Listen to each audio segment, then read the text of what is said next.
Bonjour et bienvenue dans ce tutoriel où je vous accompagne pour le montage de la veste Kiku. Il s'agit d'une veste kimono polyvalente et unisexe que l'on peut porter au quotidien ou pour de grandes occasions selon le tissu que vous choisissez.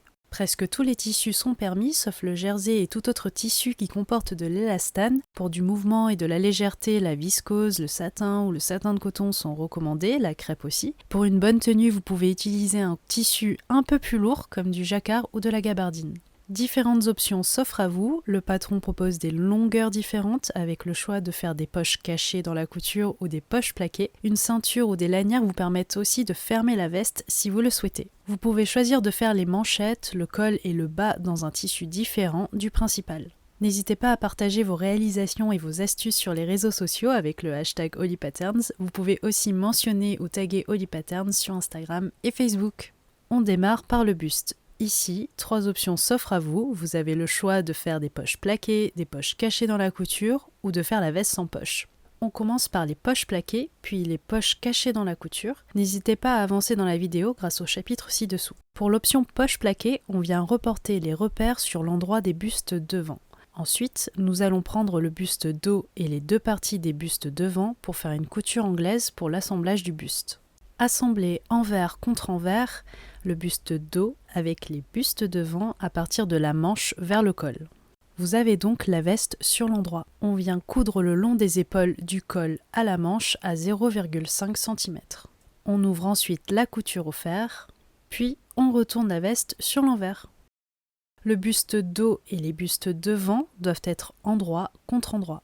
Nous allons aplatir les coutures au fer et épingler le buste dos et devant pour maintenir le tissu en place. On coud une nouvelle fois le long des épaules, du col à la manche, cette fois-ci à 1 cm du bord. La couture anglaise permet d'avoir une belle finition pour cacher les coutures. Passons maintenant à l'assemblage des côtés de la veste. Si vous voulez faire des fentes à la longueur de votre choix, n'oubliez pas de vous arrêter à votre repère avant la fin du bas du buste sur les deux coutures des côtés. On refait la même chose. Donc envers contre envers, on épingle le buste dos et le buste devant, de l'emmanchure jusqu'au bas de la veste. On fait correspondre la courbe de l'emmanchure. On vient piquer à 0,5 cm et on ouvre la couture au fer. On retourne le vêtement, puis on maintient le tissu à l'aide d'épingles et on pique une nouvelle fois à 1 cm. On repasse la couture et on aplatit les plis. On passe maintenant aux poches plaquées. Prenez les poches plaquées et repliez à l'aide du fer tous les bords à 1 cm sur l'envers en commençant par les bords longs.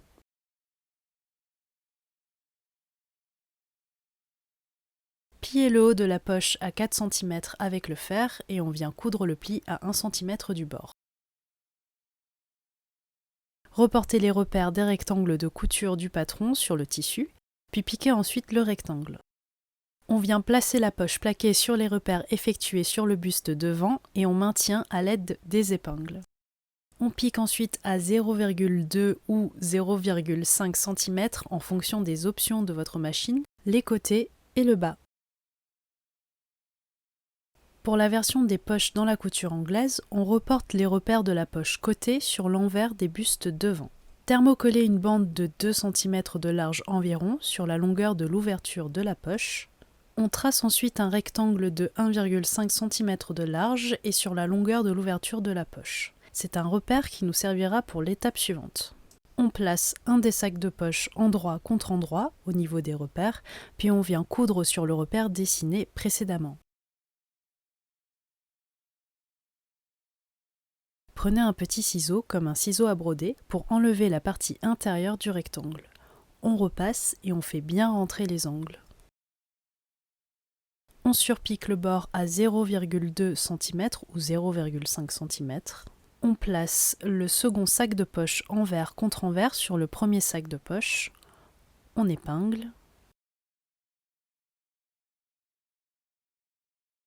Et on vient coudre à 0,5 cm du bord. On retourne la poche sur l'envers et on repasse. On coud cette fois-ci à 1 cm du bord et on repasse à nouveau. Nous avons aussi une couture anglaise pour les poches. On vient placer le buste dos et le buste devant envers contre envers. On épingle à partir de l'emmanchure jusqu'au bas de la veste ou de la fente. Si vous voulez faire des fentes à la longueur de votre choix, n'oubliez pas de vous arrêter à votre repère avant la fin du bas du buste sur les 2 coutures côté. Nous allons coudre une première fois à 0,5 cm, puis nous allons retourner sur l'envers et coudre une nouvelle fois à 1 cm en faisant attention à ne pas prendre l'ouverture de la poche. Pour l'assemblage des épaules, nous faisons la même chose qu'en début de vidéo avec une couture anglaise. On passe maintenant aux manches. Vous avez le choix de les faire dans un tissu différent ou une couleur différente et de faire des surpiqûres pour ajouter de la texture. On vient plier la pièce de la manche endroit contre endroit, on épingle et on vient piquer à 1 cm du bord. On ouvre la couture au fer et on répète l'opération pour la seconde manche. Prenez la veste et les manches. Sur un côté, on fait correspondre les coutures au niveau du dessous de la manche de la veste, endroit contre endroit. On vient coudre à 1 cm du bord, puis on couche la couture vers la manche. Sur le bas de la manche, à l'aide du fer, on replie sur l'envers à 1 cm. On plie en deux la manche et on place le tissu au niveau de la première couture que l'on a réalisée plus tôt. On repasse et on épingle. Sur l'endroit, on vient coudre sur la manche à 0,5 cm du bord. Si vous le souhaitez, vous pouvez faire des surpiqûres tout autour de la manche pour apporter de la texture. On passe maintenant au col. Vous avez là aussi la possibilité de le faire dans un tissu différent ou dans une couleur différente. On prend les 2 parties du col et on les assemble endroit contre endroit. On coud le bord droit à 1 cm. On ouvre ensuite la couture au fer. On vient replier en deux le col sur la longueur, endroit contre endroit. Laissez une ouverture de 7 cm environ vers le milieu pour qu'on puisse par la suite retourner le col sur l'endroit. Piquer à 1 cm du bord. Dégarnissez. Et retournez le tissu sur l'endroit. Faites ressortir les angles et rentrez la marge de l'ouverture vers l'intérieur. Repassez pour aplatir le pli et le col et piquez ensuite à 0,5 cm pour fermer l'ouverture. On vient faire une surpiqûre sur le bord opposé de l'ouverture. Vous pouvez là aussi faire plusieurs surpiqûres pour texturer le col. On met le col de côté et on attrape les parementures. Si vous optez pour une version longue de la veste, ajoutez également la longueur sur les parementures devant et prendre comme référence la longueur du buste. Dans le cas contraire, vous couperez le surplus. On vient prendre la parementure dos et les 2 parementures devant, assembler les 3 parties en mettant endroit contre endroit et coudre à 1 cm du bord. On vient ouvrir les coutures au fer. On prend notre col que l'on a cousu plus tôt, le buste et les parementures. Sur l'endroit du buste, positionnez le milieu du col avec le milieu dos. Attention, la partie la plus longue du col est celle qui sera prise dans la couture. Rajoutez ensuite la parementure endroit contre endroit en mettant le milieu de la parementure dos sur les milieux du buste et du col. Épinglez tout le long et piquez à 1 cm. Couchez la couture vers la parementure et pliez la parementure sur 1 cm tout le long à l'aide du fer.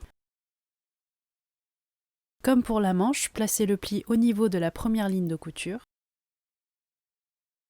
Pliez ensuite sur la parementure vers l'intérieur de la veste et maintenez le tout à l'aide d'épingles.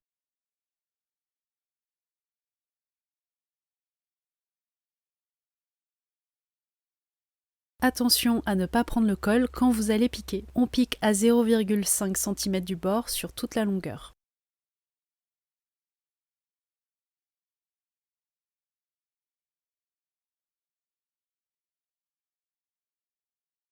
Vous avez 2 options qui s'offrent à vous pour le bas. Si vous avez choisi d'intégrer des fentes, vous pouvez avancer au chapitre suivant. Sinon, dans cette version, nous allons faire le bas sans les fentes.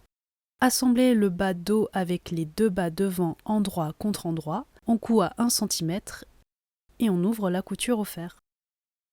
Repliez 1 cm sur chaque côté, puis positionnez les bas au bas du buste, endroit contre endroit, en faisant correspondre les coutures ensemble. On coud à 1 cm et on couche la couture vers le bas. Repliez le bas sur 1 cm à l'aide du fer et nous allons faire la même opération que pour la manche. Pliez en deux le bas et placez le tissu au niveau de la première couture à l'aide du fer. On épingle et on pique d'abord sur le côté du bas sur l'endroit à 0,5 cm du bord pour maintenir le pli, puis le long du bord sur le bas à 0,5 cm. Pour le bas avec les fentes, c'est par ici. On prend le bas dos et les 2 bas devant, repliez les bords sur 1 cm de chaque côté. Lors de l'assemblage du buste, nous avons laissé une ouverture de chaque côté de la couture, sans finition et sans couture anglaise, à la longueur de votre choix. Placez le bas endroit contre endroit sur le bas de la veste, épinglez et coudre à 1 cm.